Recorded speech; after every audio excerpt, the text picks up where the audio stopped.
Alors, dans mon livre, vous verrez, il y a des déclarations de Joseph Stiglitz qui détaillent très longuement à quel point la libéralisation des frais de douane systématiques a coûté des milliards de dollars aux pays les moins avancés.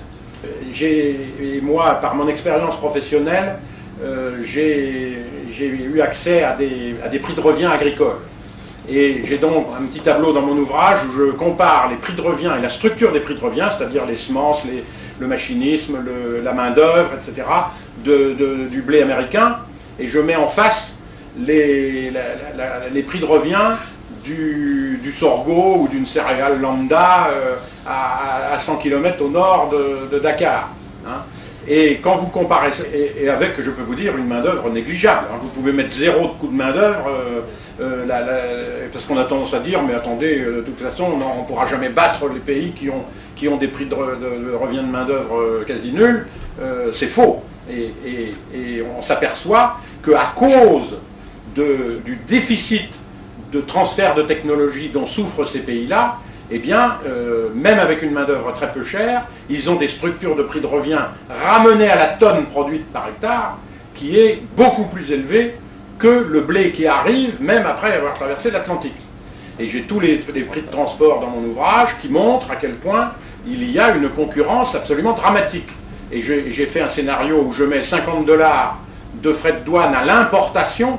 Je ne suis pas en train de plaider pour le libéralisme, pour le protectionnisme absolu partout, hein, loin de là. Mais simplement je dis que quand on supprime le frais de douane, 50 malheureux dollars, à l'importation d'un pays pauvre, eh bien, on empêche le rendement d'un pays pauvre à être multiplié par 3, et malgré cela, il sera toujours 3 fois inférieur à celui des États-Unis, et grâce à cela, on l'empêche de multiplier par 3 son revenu. Autrement dit, si je veux être caricatural, vous supprimez les frais de douane à l'importation du blé dans les pays pauvres, ça tue les agricultures des pays pauvres, vous retrouvez les agriculteurs chômeurs dans les banlieues des capitales, et alors après, vous allez écouter le discours libéral qui va dire « mais attendez, c'est quand même grâce au libéralisme que ça permet de concentrer la production là où les coûts sont les moins chers, c'est-à-dire, on va prendre l'exemple du blé américain à Chicago, et c'est le meilleur moyen de nourrir les peuples au coût le moins cher. » C'est faux, parce que quand vous avez un chômeur dans la capitale, au lieu d'avoir un petit agriculteur qui vit à peu près comme il peut de son agriculture, eh bien il n'a même pas les moyens de se payer son blé importé. Hein. Et c'est un cercle infernal. Alors, vous allez vous dire, mais enfin, quand même, la théorie économique qui dit que le meilleur moyen d'augmenter le bien-être planétaire, c'est de développer les courants commerciaux et de supprimer toute forme de subvention, et le frais de douane est une subvention payée par le consommateur, il faut être clair. Donc, cette théorie-là, Stiglitz, c'est très clair, il est prix Nobel, il est plus doué que moi, il dit, mais que il se pose la question, mais qui a bien pu inventer cette théorie économique qui dit cela? Et il dit, malheureusement, c'est une théorie qui a plusieurs dizaines d'années, ça aussi ça doit remonter, je ne suis pas philosophe des sciences économiques, mais je pense que ça doit être au début du siècle, hein. Eh bien, il dit, c'est une théorie qui ne fonctionne que quand tous les facteurs de production sont au plein emploi. Et le facteur d'utilisation de la main-d'œuvre est un facteur de production. Or, si vous avez, allez, on va dire 5, même 10% de chômage, on considère qu'on est dans un système de plein emploi des ressources de main-d'œuvre. Quand on est en Afrique avec 40% de chômage ou qu'on sait plus, eh bien la théorie ne marche pas. Et on s'effondre. Et donc, si on ne protège pas par des frais de douane à l'importation ces pays-là, eh bien le pays pauvre s'appauvrit. Alors on va me dire, oui mais vous mettez 50 $, alors le chômeur de Dakar, lui, il va payer son blé 50 $ de plus. De toute façon, il ne pourra pas le payer. Alors vous savez, je pense qu'il vaut mieux protéger ou alors on est dans le système du don mondial. Vous savez, bon, là aussi, j'ai parlé de commerce équitable, je ne veux pas être trop caricatural, mais enfin, le don mondial est un marché pour les pays riches. Ça n'a jamais solutionné le problème des pays pauvres. Je ne dis pas que quand il y a une crise, il ne faut pas envoyer des cargos d'alimentation, bien évidemment que oui.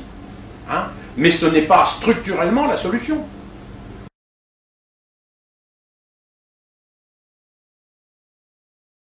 La démocratie représentative et la démocratie participative. Bon, là aussi on est dans le concept fourre-tout.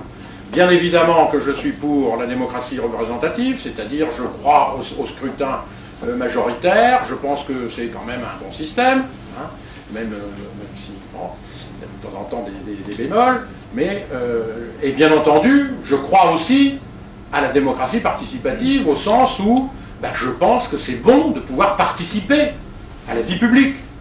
Bon, mais maintenant, il faut bien voir ce qu'il y a derrière ces mots-là. Hein, et quand vous allez sur les sites des ONG, mais aussi de l'ONU, ce mot démocratie participative, qui représente la démocratie participative? Ce mot-là a été inventé au moment de la création de l'UNESCO. Dans mon livre aussi, j'en parle longuement, de comment ce concept est apparu. C'est au moment de il y a eu un comité directeur de je ne sais plus quelle commission de l'UNESCO qui a introduit pour la première fois le concept d'ONG, hein, qui doit être indépendante, qui doit avoir beaucoup de qualité, et qui a été introduit dans les organisations internationales. Et maintenant, même en Union européenne, les ONG, ça fait partie du système. Et tout ça, c'est le vocabulaire de la démocratie participative. Hein. C'est un beau mot, mais derrière, qu'est-ce qu'il y a? Hein? C'est une machine qui avance. On fait avancer dans les grandes conférences internationales un concept. Les ONG défendent le concept. Puis un beau jour, consensus. Et puis un jour, les ONG arrivent dans leurs États et disent « Attendez, mais l'ONU a dit qu'il y avait consensus sur telle chose. Donc vous devez maintenant l'appliquer. » Il n'y a pas eu de débat. Est-ce que quand vous entendez parler des résolutions qui concernent la société civile et que l'ONU débat, il y a un représentant de la France. Est-ce que vous avez quelquefois entendu parler du mandat qu'a eu cette personne pour défendre telle ou telle position dans l'instance en question? En général, malheureusement, c'est pour surfer avec les ONG. Ça se limite à cela, le débat. Et donc, je suis peut-être un peu rapide, mais je dis, les ONG, c'est finalement la démocratie de la minorité. La démocratie participative est la démocratie de la minorité et non pas de la majorité.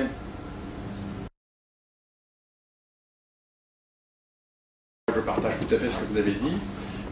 Et vous posez le problème de la démocratie dans un système de gouvernance mondiale. Ça pose plein de problèmes. Quel sera le système de représentation pour élire une gouvernance mondiale? Est-ce que ce sera une gouvernance d'experts ou une gouvernance démocratique?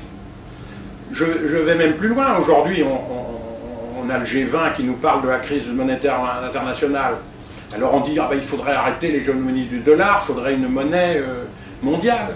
Et alors on dit peut-être que le Fonds monétaire international, avec ses droits de tirage spéciaux, serait peut-être un substitut. Alors bien sûr les États-Unis ne sont pas d'accord, enfin, mais de toute façon, imaginons même qu'on y arrive. Vous savez qu'il y a quand même un vieux truc historique, c'est que le roi bat monnaie. Celui qui bat monnaie fixe le taux d'intérêt.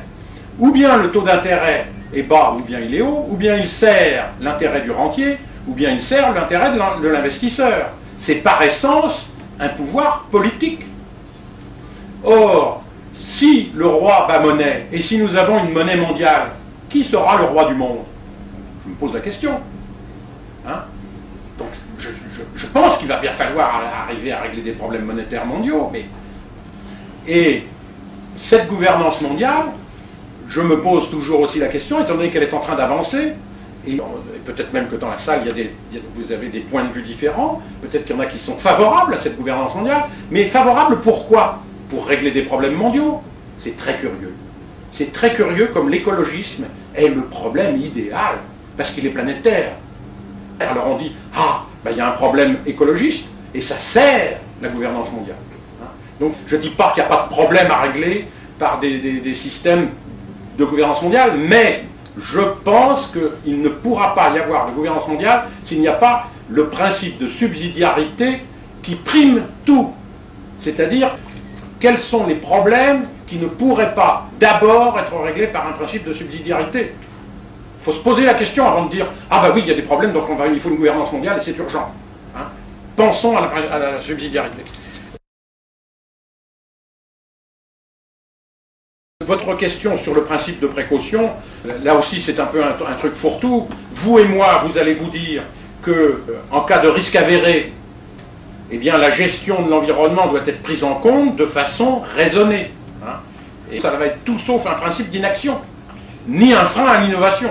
Puis vous avez à l'opposé, le principe de précaution, c'est même si ce n'est pas avéré, du moment que j'ai inventé une peur, il ne faut rien faire.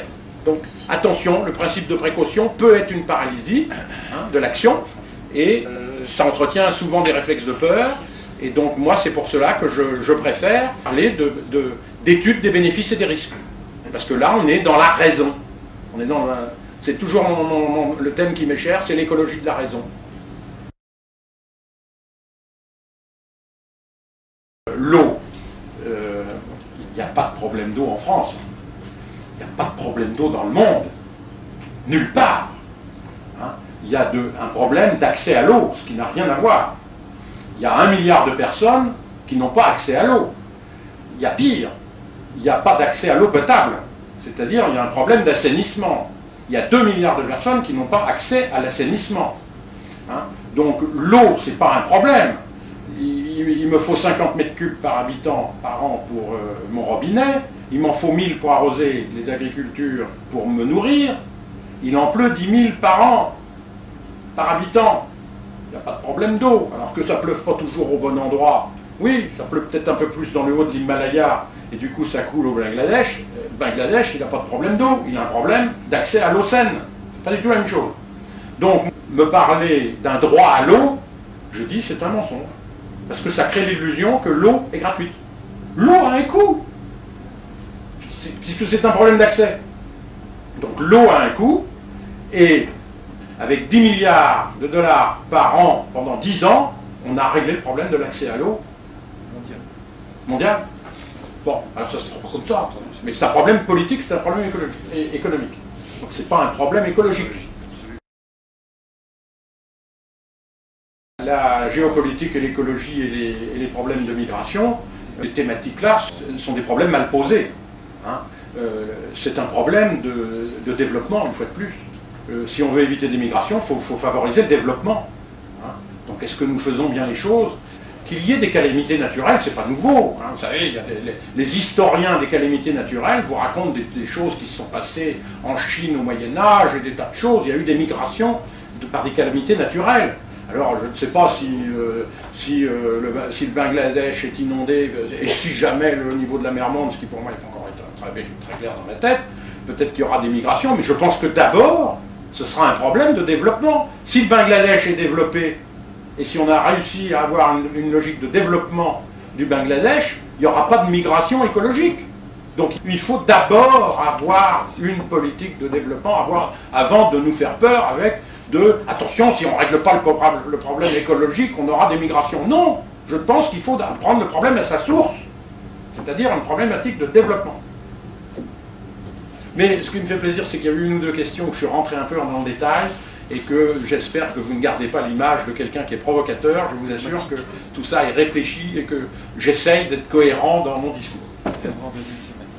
Bon, ben je crois que nous allons pouvoir lever la séance en vous remerciant. C'est moi qui vous remercie beaucoup. Je ne m'attarderai pas à tirer des conclusions.